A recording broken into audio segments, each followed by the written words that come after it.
হিমাদ্রি বাবু jump! Sir!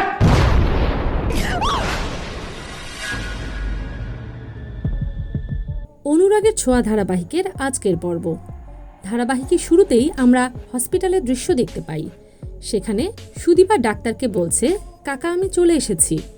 Doctor বলে, আজকে হসপিটালে অনেক ভিড় আছে, তুই এসেছিস ভালোই করেছিস, তুই ওনার ড্রেসিংটা করে দে। তারপর সুদীপা ড্রেসিং করতে গিয়ে সেখানে আদিত্যকে দেখতে পায় এবং বলে, গুন্ডামি করেছেন, এ তো অনেকটাই কেটে গেছে, কিন্তু অনেক জ্বালা করবে। আদিত্য বলে, আমার জ্বালা করে না, আমাকে দিন, আমিই লাগিয়ে নিচ্ছি। সুদীপা বলে, মারপিট করার সময় এসব মনে থাকে না, কি পান গুন্ডামি করে। আদিত্য বলে, আমি গুন্ডামি করিনি, আমি একজন পুলিশ অফিসার। আর আপনি তো সেই, তাই না, যাকে গুন্ডারা বিরক্ত করছিল? সুদীপা বলে, আপনি দাঁড়িয়ে দাঁড়িয়ে সেটা দেখছিলেন, আর এখন বলছেন আপনি একজন পুলিশ অফিসার। আপনি যদি পুলিশ অফিসার হন তাহলে আমি ডক্টর সুদীপা দত্ত। এরপর সেখানে একজন মহিলা আসে এবং সুদীপাকে বলে, তোকে অ্যাওয়ার্ড দেয়া হবে, দ্রুত চল। এরপর সুদীপা চলে যায়। তখন আদিত্য মনে মনে বলে, সেখানে তো আমারও যাওয়ার কথা। পরবর্তী সিনে আমরা দেখতে পাই সুদীপা অ্যাওয়ার্ড শো অনুষ্ঠানে যাচ্ছিল। তখন রাস্তায় বাচ্চারা তাকে আটকে দেয় এবং তাকে ফুল দিয়ে অভিনন্দন জানায়। এরপর বাচ্চাদের সাথে সুদীপা নাচ গান করে। পরবর্তী সিনে আমাদের অ্যাওয়ার্ড ফাংশন অনুষ্ঠানে দেখানো হয়। সেখানে সুদীপাকে অ্যাওয়ার্ড নেওয়ার জন্য ডাকা হয়। ঠিক সেই সময় সেখানে আদিত্য উপস্থিত হয়। তখন অ্যানাউন্সমেন্ট করা হয়, পুলিশ অফিসার আদিত্য সুদীপাকে পুরস্কার তুলে দিবে। আদিত্যকে দেখে সুদীপা বলে, আপনি সত্যিই একজন পুলিশ? আদিত্য বলে, এবার বিশ্বাস হলো তো। এরপর আদিত্য সুদীপার হাতে গিফট দিতেই যাবে, ঠিক সেই সময় তাকে ফোন করে তার সিনিয়র অফিসার, ডিউটিতে জয়েন করতে বলে। আদিত্য সুদীপার হাতে কোনো রকমের অ্যাওয়ার্ডগুলো তুলে দিয়েই সেখান থেকে চলে যায়। আদিত্য যাওয়ার সময় সে হিমাদ্রিকেও ডেকে নেয়। তখন সুদীপা ছুটে এসে তার বাবাকে আটকায়। আদিত্য তাকে তাড়া দেয় দ্রুত আসার জন্য। এরপর আদিত্যকে পরমা ফোন করে। তখন সুদীপা এসে আদিত্যকে বলে, এখন আপনার দেরি হচ্ছে না? তখন আদিত্য পরমাকে ব্যস্ততার কথা জানিয়ে ফোনটা রেখে দেয়। সুদীপাকে আবারও স্টেজে ডাকা হয়। ঠিক সেই সময় বোম ব্লাস্ট হয়ে যায় এবং তার বাবার গাড়িটা পুড়ে যায়। বোম ব্লাস্টের পর সুদীপা এবং তার পিসি ছুটে যায় তার বাবাকে খোঁজার জন্য। এমনকি আদিত্য নিজের প্রাণের ঝুঁকি নিয়ে আগুনের মধ্যে হিমাদ্রিকে খুঁজতে থাকে। আদিত্যকে এভাবে দেখে সুদীপা মনে মনে বলে, একজন অজানা লোক, সে আমার বাবার জন্য প্রাণের ঝুঁকি নিচ্ছে। তারপর সুদীপা তার বাবাকে আগুনের মধ্যে খুঁজতে গিয়ে অজ্ঞান হয়ে যায়। তখন আদিত্য তাকে ধরে ফেলে। অন্যদিকে আমরা পরমাকে দেখতে পাই। সে আদিত্যর সাথে কথা বলার জন্য ছটফট করছিল। পরমা বলছিল, এমন একজনকে ভালোবেসেছি যে কিনা নিজে তার ডিউটিটাকেই বড় মনে করে, আমাকে সময় দেয় না।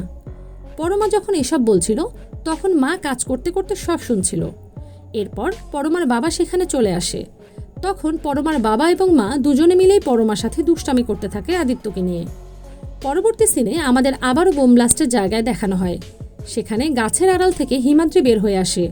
বাবাকে বেরিয়ে আসতে দেখেই সুদীপা সুস্থ হয়ে যায়। সুদীপা জিজ্ঞেস করে, বাবা তোমার কিছু হয়নি তো? হিমাদ্রি জানায় তার কিছুই হয়নি।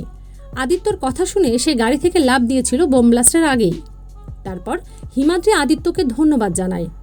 আদিত্য বলে, আমার জায়গায় আপনি থাকলেও একই কাজ করতেন, আমাদেরকে আরও বেশি সতর্ক থাকতে হবে।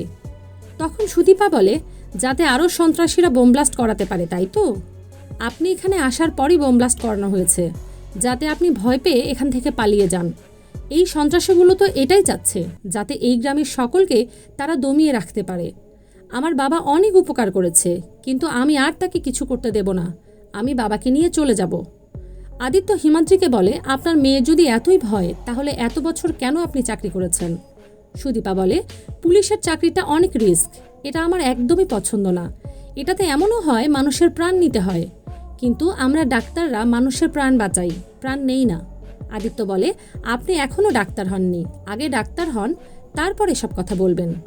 অন্যদিকে আমরা পরমাকে দেখতে পাই, সে আদিত্যর সাথে ফোনে কথা বলতে না পারায় উত্তেজিত হয়ে পড়েছিল।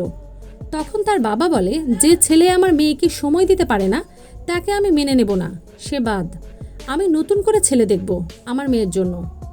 এরপর তিনি তার অ্যাসিস্ট্যান্টকে ডাকেন এবং তার মেয়ের জন্য পাত্র দেখতে বলেন।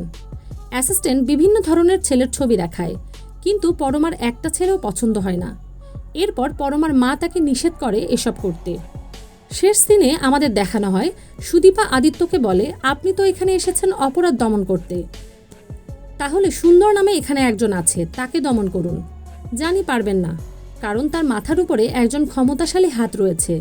সে পুরো গ্রামটাকে অতিষ্ঠ করে রেখেছে। যদি পারেন তাকে ধরে দেখান। এরপর হিমাদ্রি তার মেয়েকে বুঝিয়ে আদিত্যকে সরি বলে সেখান থেকে চলে যায়। আদিত্য মনে মনে বলে, এই বোম ব্লাস্ট যে করেছে তাকে সে কিছুতেই ছাড়বে না। আজকের পর্ব এইটুকুই। দেখা হবে আগামী পর্বে।